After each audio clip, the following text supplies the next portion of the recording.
Telugu Desam party నుంచి ఎవరినైనా panel పెడదామని ఈరోజు ట్రై చేశాను. But they are always on the way to Vizag. ఈరోజు యువగళం కంప్లీట్ అవుతుంది కదా, కాబట్టి మిత్రపక్షాల్లో ఒకరైనా నలుగురు అంటే ఖాళీగా ఉన్నాము, ఎప్పుడు పిలిస్తే అప్పుడు వచ్చేస్తాము, మిగతా వాళ్ళు బిజీగా ఉంటారు కదా. నో కిరణ్ గారు కాబట్టి కిరణ్ గారికి ఎక్కువ క్లారిటీ కోసం అవకాశం ఇచ్చాను అనమాట. అదే సార్, మేము నలుగురు అంటే ఖాళీగా ఉంటాం, ఎప్పుడు ఖాళీ అయితే ల్యాప్టాప్ పట్టుకుని తిరుగుతూ ఉంటాం, స్టూడియో చుట్టూ తిరుగుతూ ఉంటాం. జస్ట్ చిన్న క్లారిటీ ఇస్తున్నాను. నేను ఏదన్నా క్లారిటీ ఇమీడియట్ గా ఓపెన్ గా మాట్లాడడం నాకు అలవాటు కదా, ఇమీడియట్ గా క్లారిటీ ఇచ్చే ప్రయత్నం చేస్తున్నాను అంతే. ఒక్క నిమిషం మీరు కాస్త ఓపికగా ఉండండి. మిగిలిన వాళ్ళు అందరూ మాట్లాడడానికి కాస్త టైం పడుతుంది కాబట్టి వెయిట్ చేయండి. కొండ రాజీవ్ గాంధీ గారు ఉత్సాహం చూపిస్తూ ఉన్నారు. కాస్త లేట్గా వచ్చినా కూడా ఆయనకు మాట్లాడే అవకాశం ఇద్దాం. రాజీవ్ గారు, it's your turn please. Ravishankar గారు, మీకు మీతో పాటు ప్యానలిస్టులకి 99 టీవీ న్యూస్ ఛానల్ వీక్షకులందరూ కూడా నా హృదయపూర్వక నమస్కారాలు, శుభోదయం. ఒకటి, నేను 11:15 జాయిన్ అవుతాను, నేను 11కే జాయిన్ అయ్యాను. తీసుకోవడం లేట్, నేను జాయిన్ అవడం లేట్ కాదు, స్మాల్ పర్మిషన్ ఆఫ్ కరెక్షన్ అంతే. మీరు నాకు లేట్ కనిపించారు కాబట్టి నేను ఆ మాట అనాల్సి వచ్చింది. చెప్పండి please. True, just matter of correction అంతే. ఒకటి సార్, చంద్రబాబు నాయుడు గారు ఇప్పుడు సోదరులు కిరణ్ గారు మాట్లాడితే అంతిమంగా ఏ ఇద్దరు కూర్చున్నా, ఏ ఇద్దరు ఇప్పుడు రాష్ట్ర ప్రభుత్వం కేంద్ర ప్రభుత్వం మాట్లాడుకున్నా, ఇద్దరు రాష్ట్రాల సీఎస్లైనా, ఇద్దరు రాష్ట్ర ముఖ్యమంత్రులైనా, ఎవరెవరితో మాట్లాడుకున్నా ఆ ఇద్దరికి తప్పితే మూడో వ్యక్తికి తెలియదు అన్నది అందరికీ తెలిసిన నిజం. కానీ ఈ స్పెక్యులేషన్స్ అనేటువంటివి లేదా ఊహాగానాలు అనేటువంటివి ఇప్పుడు ఉన్నటువంటి రాజకీయ వ్యవస్థలో కొత్త ఏం కాదు, ఆది నుండి వస్తూనే ఉన్నవే. అయితే నేను ఆ స్పెక్యులేషన్స్ పోను, కానీ సామాన్యుడు ఏ విధంగా ఆలోచిస్తాడు అంటే, నిన్న నారా లోకేష్ యొక్క యువగలం ముగింపుకి ముందు పవన్ కళ్యాణ్ వస్తారు అన్నటువంటిది బాగా ప్రచారం జరిగింది.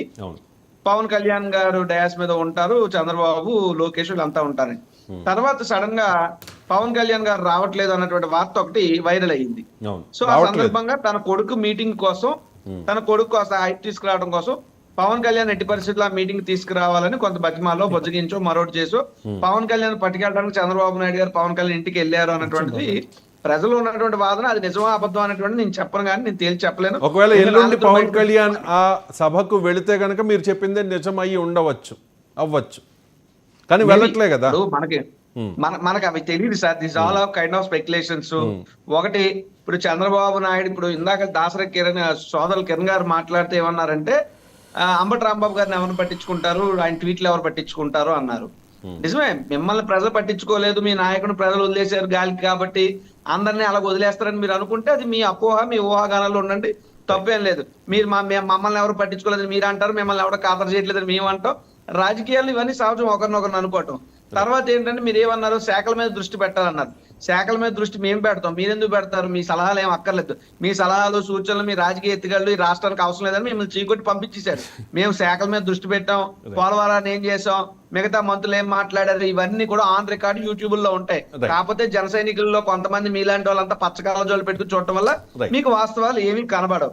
రెండవది, ఇందాక సోదరులు మంచి మాట మాట్లాడారు. యంగ్స్టర్ ఎవరైనా ఏ పార్టీ నుంచి అయినా మంచి మాట్లాడితే దాన్ని నేను అంగీకరిస్తాను, నా వ్యక్తిత్వం అటువంటిది.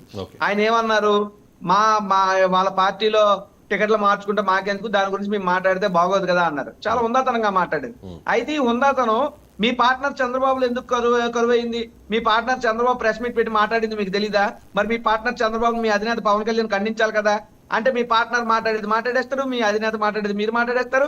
మీరు మాత్రం ఇక్కడికి వచ్చి శ్రీరంగ నిధులు వల్లించినట్టు వల్లిస్తే చూడటానికి బాగానే ఉంటుంది తప్ప అర్థం చేసుకునేటప్పుడు మాత్రం మీ దోలైను మీ పార్ట్నర్ దోలైను జోడెద్దులు అన్నారు కానీ విడివిడిగానే పరిగెడుతున్నారు అన్న లైన్లు ఉంటాయి. కాబట్టి మీరు క్లారిటీ తీసుకుని ఒక లైన్ మీద మీరు మీ ప్రయాణం సాగించాలని చెప్పి నా విజ్ఞప్తి, అంతే.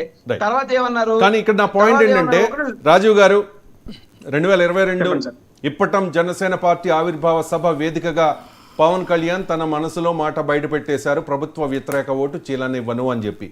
ఆ రోజు నుంచి కూడా మీరు, మీ పార్టీ నాయకులు, మీరు అధికార ప్రతినిధులు, సీనియర్ నాయకులు, మంత్రులు, ఎమ్మెల్యేలు, చివరికి ముఖ్యమంత్రి కూడా చూసారా, వీళ్ళిద్దరూ ఒకటే, జస్ట్ విడిపోయిన ట్యాగ్ చేశారు.